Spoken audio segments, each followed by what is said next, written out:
যাকে স্মরণ না করলেই নয়।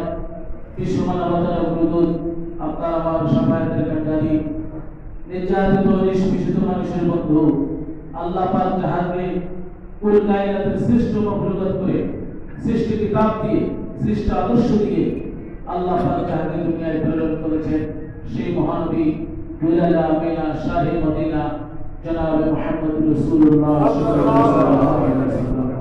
সম্মানিত উপস্থিতি, মুক্তির সোনালী বার্তা নিয়ে মুসলমানদের দ্বারে হাজির হয়েছে পবিত্র মাহে রমজান। সকল বলি সুবহানাল্লাহ।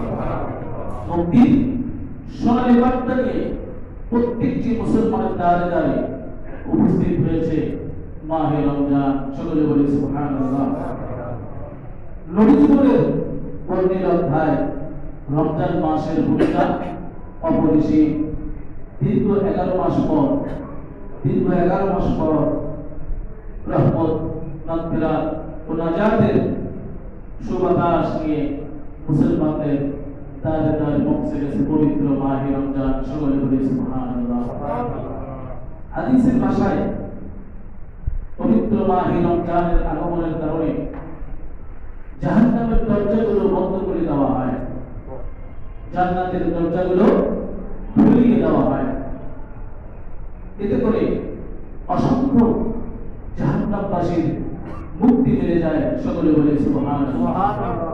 সেই সময় আজকে মুসলমানদের দ্বারে হাজির হয়ে গিয়েছে। সম্মানিত উপস্থিতি, তো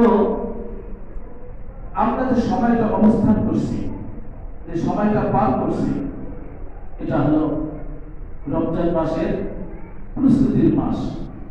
রমজান মাসের প্রস্তুতির মাস, যে সময়টা আমরা পার করছি। নবী করিম সাল্লাল্লাহু আলাইহি ওয়াসাল্লাম তার জীবদ্দশায় তিনি যেটা করতেন সেটা হলো রমজান মাস আসার 2 মাস পূর্ব থেকে তিনি রমজান মাসের প্রস্তুতি নিতেন। জোরে বলি সুবহানাল্লাহ। নবী জীবনের এটা ছিল একটা বিশেষ আমল।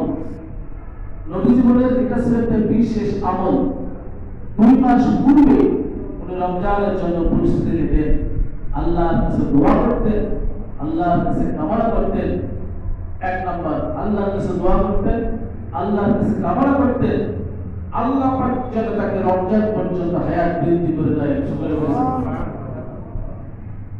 1 নম্বরে দোয়া করতেন আল্লাহ পাক যেন তাকে রমজান পর্যন্ত হায়াত বৃদ্ধি করে দেয়, কামনা করতেন। তাহলে নবীজি যাহা বলেছে, আজকে নবীর উম্মত আমরা যারা আছি, এটা কি তিনি করে গেছেন না আমাদের জন্য কাজটা রেখে গেছেন? আমাদের জন্য কাজটা রেখে গেছেন। 1 নম্বর, উনি কামনা করতেন আল্লাহ যেন আমাকে রমজান পর্যন্ত হায়াত বৃদ্ধি করে দেয়। এজন্য প্রতিদিন 2 বার, 4 বার, 10 বার, 20 বার, 50 বার আল্লাহর কাছে হায়াত কামনা করতেন, হায়াত বৃদ্ধির জন্য দোয়া করতেন। 1। 2 নম্বর, ওনার যে বিশেষ আমলটা ছিল সেটা হলো রমজান মাসের পূর্বে শাবান মাস, এই মাসে এত বেশি অধিক রমজানের প্রস্তুতির জন্য রোজা রাখতেন, এত বেশি রোজা রাখতেন যাহা অন্য কোনো মাসে এত রোজা রাখতেন। কেন রাখতেন? রমজানের রোজার প্রস্তুতি মূলক রমজানের কোনো কারণে রমজানের একটা ফরজ রোজা যেন ব্যাহত না হয়, ব্যাঘাত না ঘটে, এই জন্য প্রস্তুতি মূলক শাবান মাসে নবী করিম সাল্লাল্লাহু আলাইহি ওয়াসাল্লাম যত রোজা রেখেছেন রমজান ব্যতীত অন্য কোনো মাসে এত রোজা রাখেননি।